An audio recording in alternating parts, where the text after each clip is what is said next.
11 ఏళ్ల నిరీక్షణ ఫలించింది. 17 ఏళ్లుగా ఊరిస్తున్న టీ20 వరల్డ్ కప్ను భారత్ రెండోసారి సాధించింది. Hello all, welcome to Cricketism. నరాలు తెగే ఉత్కంఠ మ్యాచ్లో ఆల్మోస్ట్ జారుకున్న మ్యాచ్ని ఇండియా తిరిగి పుంజుకొని విజయం సాధించింది. బుమ్రా, హర్షదీప్, హార్దిక్ల కట్టుదిట్టమైన బౌలింగ్తో సౌత్ ఆఫ్రికాను 30 బంతుల్లో 30 పరుగులు చేయాల్సిన దశ నుండి 7 పరుగులతో విజయం సాధించి వరల్డ్ కప్ను సొంతం చేసుకుంది. మరోవైపు సౌత్ ఆఫ్రికా టీంని కూడా చూస్తే బాధేసింది. మాకంటే చోకర్స్ ఎవ్వరూ లేరని మళ్ళీ ప్రూవ్ చేశారు. మ్యాచ్లోని విశేషాలకు వెళ్తే టాస్ గెలిచి బ్యాటింగ్ ఎంచుకున్న భారత్ 7 వికెట్లు కోల్పోయి 176 పరుగులు చేసింది. ఇండియా ఇన్నింగ్స్ మొదటి ఓవర్లలో 2 బౌండరీలతో రెచ్చిపోయిన ఇండియా రోహిత్ శర్మ వికెట్ను తొందరగా కోల్పోయింది. అదే ఓవర్లో ఒక ఎడ్జి తీసుకోవడంతో రిషబ్ పంత్ కూడా డక్అవుట్ అయ్యాడు. తర్వాత కాసేపటికే సూర్య కూడా వెనుదిరగడంతో 34 పరుగులకు 3 వికెట్లు కోల్పోయి కష్టాల్లో పడ్డట్టు కనబడింది. Big man played in big matches అన్నట్టు సిరీస్లో అంతగా రాణించని విరాట్ కోహ్లీ ఈ మ్యాచ్లో తన అనుభవాన్ని అంతా ఉపయోగించి అద్భుత ఇన్నింగ్స్ ఆడాడు. మంచి టచ్లో ఉన్న అక్షర్ పటేల్తో కలిసి 72 పరుగులు జోడించాడు. ఒకవైపు విరాట్ కోహ్లీ స్లోగా కదిలిపోయిన అక్షర్ పటేల్ ధాటిగా ఆడాడు.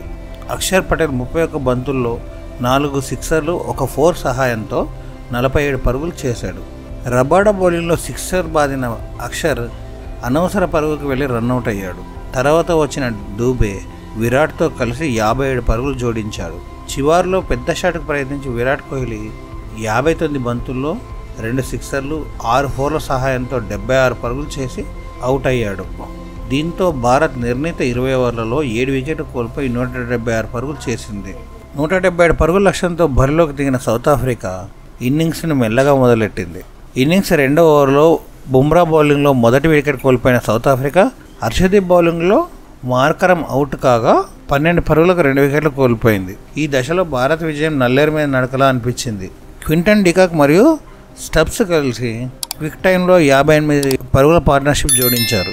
అక్షర్ పటేల్ బౌలింగ్లో స్టబ్స్ అవుట్ కాగా తర్వాత వచ్చిన క్లాసెన్ పిడుగులా ఉరిమి మన స్పిన్నర్లపై విరుచుకుపడ్డాడు. క్వింటన్ డికాక్ అవుట్ అయినప్పటికీ క్లాసెన్ ఎక్కడా తగ్గలేదు. సౌత్ ఆఫ్రికా 42 బంతుల్లో 66 పరుగులు చేయాల్సిన స్టేజ్ నుంచి క్లాసెన్, కుల్దీప్, అక్షర్లపై విరుచుకుపడడంతో లక్ష్యం 30 బంతుల్లో 30 పరుగులుగా మారిపోయింది. చేతుల్లో 6 వికెట్లు ఉన్న సౌత్ ఆఫ్రికా ఈ స్టేజ్ నుండి ఓడిపోతుందని ఎవ్వరూ ఊహించుండరు. 16 ఓవర్ల కట్టుదిట్టమైన బౌలింగ్ చేసిన బుమ్రా కేవలం 4 పరుగులు ఇవ్వగా తర్వాత ఓవర్లో హార్దిక్ 4 పరుగులతో పాటు క్లాసెన్ వికెట్ తీయడం టర్నింగ్ పాయింట్. బుమ్రా తన చివరి ఓవర్లో కేవలం 2 పరుగులు ఇవ్వడంతో పాటు మార్కో జాన్సన్ వికెట్ తీయడంతో పూర్తిగా సౌత్ ఆఫ్రికా ఆత్మరక్షణలో పడింది. 2 ఓవర్లలో 20 పరుగులు చేయాల్సిన దశలో హర్షదీప్ కూడా అద్భుతంగా బౌలింగ్ చేయడంతో కేవలం 4 పరుగులు మాత్రమే రాబట్టగలిగారు. చివరి ఓవర్లో సౌత్ ఆఫ్రికాకు విజయానికి 16 పరుగులు అవసరం కాగా స్ట్రైకింగ్లో ఉన్న డేవిడ్ మిల్లర్, హార్దిక్ పాండ్యా విసిరిన ఫుల్ లెంత్ బాల్ని భారీ షాట్ కొట్టగా బౌండరీ ఎడ్జ్ మీద స్కై ఒక అద్భుతమైన క్యాచ్ను అందుకున్నాడు. ఈ క్యాచ్ ఈ మ్యాచ్లో సెకండ్ టర్నింగ్ పాయింట్ అని చెప్పొచ్చు. రబాడా వచ్చి రాగానే బ్యాట్ ఊపడంతో అవుట్ సైడ్ ఎడ్జ్ తీసుకొని బాల్ బౌండరీకి వెళ్ళింది. 20 ఓవర్ పూర్తయ్యేసరికి సౌత్ ఆఫ్రికా 169 పరుగులు చేయడంతో ఇండియా 7 పరుగులతో విజయం సాధించింది. ఈ మ్యాచ్లో Virat Kohli man of the match సాధించగా మ్యాన్ ఆఫ్ ది సిరీస్గా బుమ్రా ఎంపిక చేయడం జరిగింది. ప్రెషర్ సిచ్యువేషన్లో అద్భుతమైన క్యాచ్ అందుకున్న సూర్యకుమార్ యాదవ్కి క్యాచ్ ఆఫ్ ద టోర్నమెంట్ లభించింది. మ్యాచ్ అనంతరం విరాట్ కోహ్లీ మాట్లాడుతూ టీ20 నుండి తను రిటైర్మెంట్ ప్రకటించాడు. ఇదే తన చివరి మ్యాచ్ అని చెప్పుకొచ్చాడు.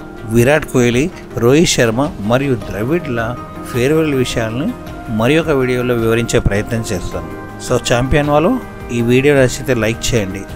మరిన్ని వీడియోస్ కోసం సబ్స్క్రైబ్ చేసుకోండి.